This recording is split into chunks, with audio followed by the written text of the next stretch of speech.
Yeah, don't go down towards them. Yeah, that's...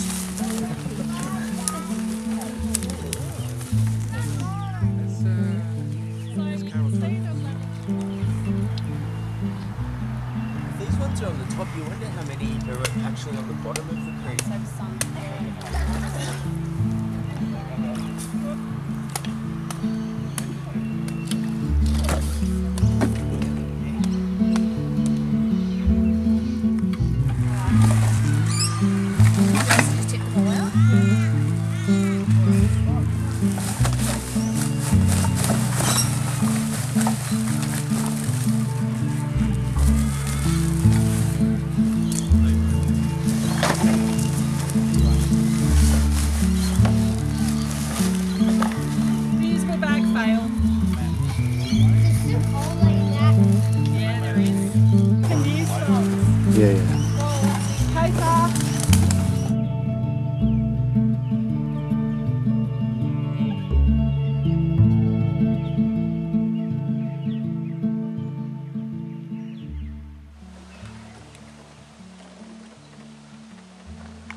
What does this have? Does this have anything to do with house?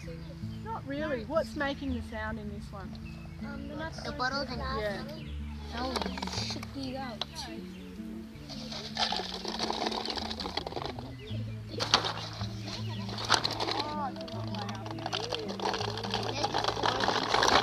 don't want to go down. It sounds like a shaker. A shaker? Yeah. A shaker. Sounds a bit like a shaker.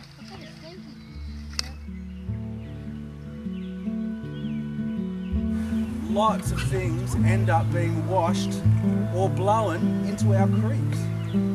So I know where you actually get plastic from. Do you just dig plastic up out of the ground like you might dig up, say, rocks or coal? It's thin plastic made of coal. Really? Yeah, fairly close. Oil. Oil! Plastic bottles mostly comes from oil. 15-watt light bulb, 24 hours. We put a glass jar back in the recycling. 24 hours. So it's really good to recycle. About half of our stuff gets recycled. Wouldn't it be great if we could put the other half in recycling too? How much energy would that?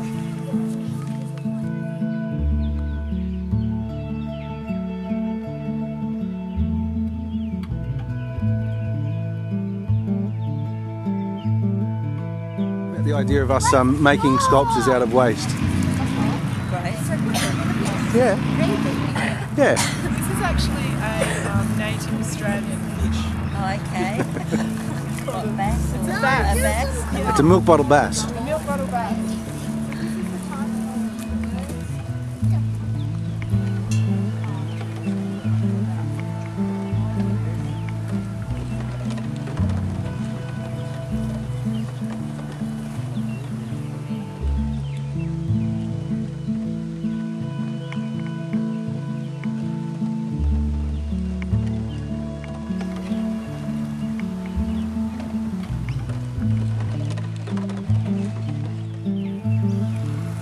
Solano. There's Paddy's lucerne and small leaf privet, green cestrum. Yeah, we've got a nice collection of weeds. What do these look like? What do you have at a party? They fly in the air, full of helium. Balloon. Very good. So can anyone guess what this might be called? Balloon tree, yeah? Balloon eye. Yeah? Large leaf privet. You know what? Large leaf privet. It's a weed. Native birds that we see today. Want to go quack, quack. Raven. We did see the Australian raven. Crested pigeons.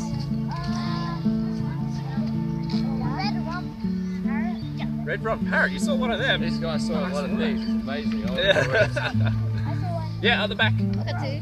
Cockatoo. We find when we were growing up, we walked very slowly along the bank of the creek there's some log or something there, and these water dragons are sunning themselves on there or on a bank in a bit of a sun. And if you make a noise, they dive down, and they sit on the bottom of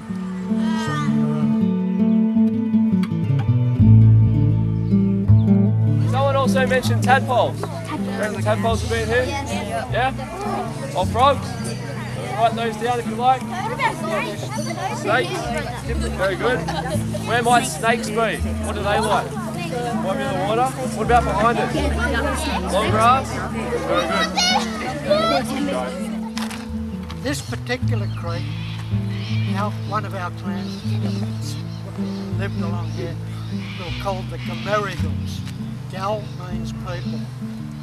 Drummer means whole. So what we still see here is a whole series of holes connected with little shallow pieces rather than having a whole big waterway.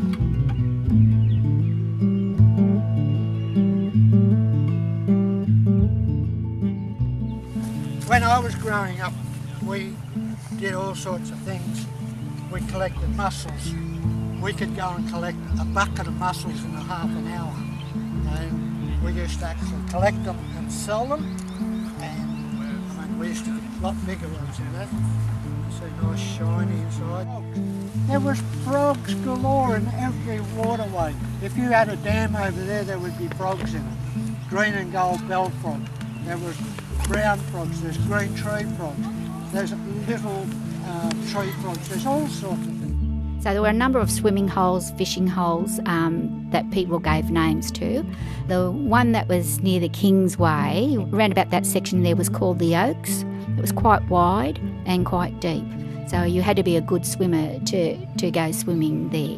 Coming up closer to the highway, there was a place called Baby Hole, and that's of course, by the name, Baby Hole, that's where the mums would take the little toddlers and that where they could splash. It was just like pebbly type with water running through. That's a photo of Red Bank. Our mum and our next door neighbour across the road, we'd all walk down and we'd go swimming at Red Bank.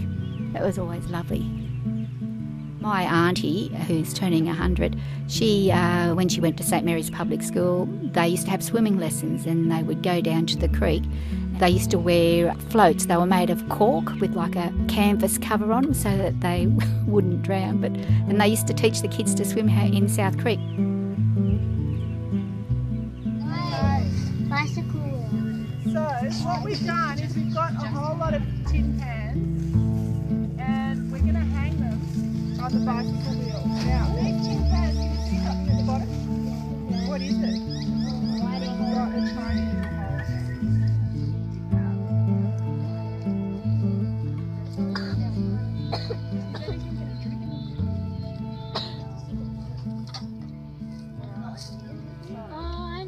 Now guys, you need to listen.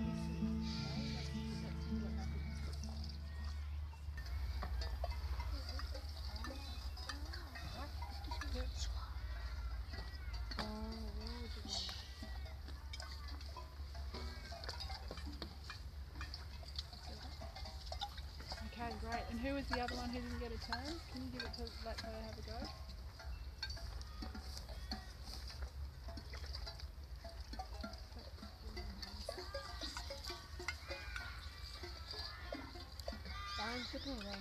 Which one's fast? That one. Oh, this one might need a top up. This one? Yeah, keeps running really fast. So it depends on the size hole, how fast the water drips. And sometimes how much water. Can you hear some funky music? Yeah, that was interesting. Should we move it in? Are you game to get a drop of water on you? Yeah. About there. I love the music that you can hear in random things, like the drips. Yeah, like rain.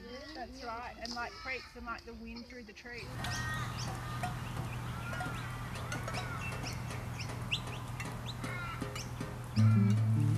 Governor of New South Wales then was Governor King. So he decided to give the land to some of the early settlers so they could start farming along South Creek. Now where we are right now, the land was given to Mary Pupland. Anyone here live in Pupland Street? Another one beside you. It's named after Mary Putland. There's a photo of her in Coachman's Park, actually. Samuel Marsden, he had a large land grant. His was the first one, that's where Memory is, Memory House. And he started to experiment there with crops and orchards and all, so that he could advise the other people best crops to grow along the creek. Lots of historians tell us that it was the farms along the South Creek, all the way down to Windsor, that actually saved the early colony from starvation. And it wasn't until 1885 that the name St Mary's was actually gazetted, so prior to that it was just the village of South Creek. And South Creek was really the lifeblood of the township. It was a very heavily timbered area, so the sawmillers came for the timber, brickmakers came, they used the clay from South Creek. Now the bricks that are in, you know, the old building in your school, where the staff room and all the offices are, those bricks were made from clay out of this creek. Wagon builders came. They used the ironbark trees along the creek to build the wheels for their wagons. They used the spotted gum for the tray of the wagons. The tanners, that was the biggest industry here. They used the water from the creek because they just digged and then pumped the water into it. But there was a lot of wattle trees around, and the bark on the wattle trees is very rich in tannin, and so they would soak that in the water and then put the hides into that to soak, and bingo, you had leather. And it became quite a very important centre for the supply of leather. While you were walking around talking, I went and got myself a bit of dinner, a bit of bush tucker. This is actually wattle gum. These big wood moths, when we were around, they were probably, the body was probably that big, with big wings on it, and they're covered like in a real furry sort of thing. These black wattles are the best things to get them out of, and you can see lots of sawdust around the base of the tree, and you go down there and you start scraping away the dirt and leaves, and you hit these roots and you'll hear one that's hollow. It's got a hollow sound, the other ones are solid. So then you dig that one up and pull it out, and you get this big white witchetty grub, probably about that big and about that long. And put him on the fire, he spans are probably twice as big, and when it's cooked it tastes like chicken. It looks like scrambled egg, but it tastes like chicken. But when we were wandering around the bush, me and the older brother, we used to just go out in the bush early in the morning on the weekends or holidays, and we would go along, we'd eat that, we would eat a thing called a groundberry, a little prickly shrub about this high, and you lift it up and there's all these little berries underneath, so we would actually eat those. Alright, so this is the plant. How do we put it in the hole? Do we put it in like this? No. Do we just put it like that? No. Do we put it like this? Yes. Alright, fantastic. So nice and deep. So probably go a little bit deeper. There you go. Here's a trowel for you. Just bring it back to me.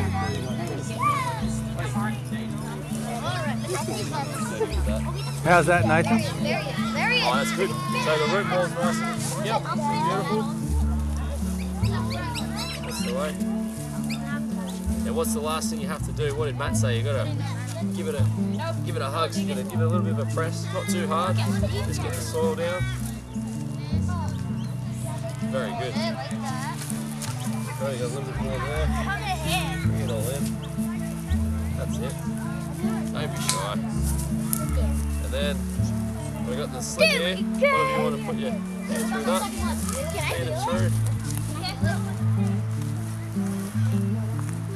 Good job. Well, what happens after that? What do we need to do? But we'll do it later. Water it. Fantastic. Yeah.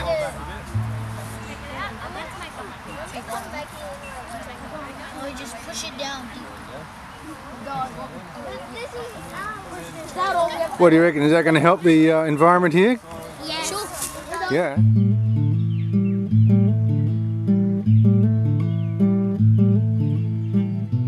It was a great event, and thank you very much. Cool. And it would be nice that more people come, see, would think more, and would be cleaner and not leave such a bottles in the creek and around. Yeah. Oh yeah, these are like big and so different. Yeah, so that's a big one. Oh, and some have And these are small ones. What's the difference, guys? They're big and small, medium. Mr. One beer bottle over here. No, what's the difference? Small one is like a loud song. It's like a loud one. Do you mean deep? Yeah. Yeah. The vine. I like that one. Oh, the vine. It's making. Do it together, all together. Yep, to show what you can do with rubbish. Yep. Clean up the creek. To clean up the creek, exactly. And also to show how much rubbish is in the creek. Yep. To be creative. Yeah, to be creative. Being creative is a really interesting way to communicate ideas. You can learn, can't you? You can learn. Are you guys learning anything today? Yes. Yeah? That's good. Stony Crossing. Well, you look on that wall and you'll see all those cobblestones like that, all in the wall. And when you go down the stream, that's that original stream bed before the Hawkesbury. That's the earliest stream. That's why it's called Wianamatta, the mother creek, virtually the first creek.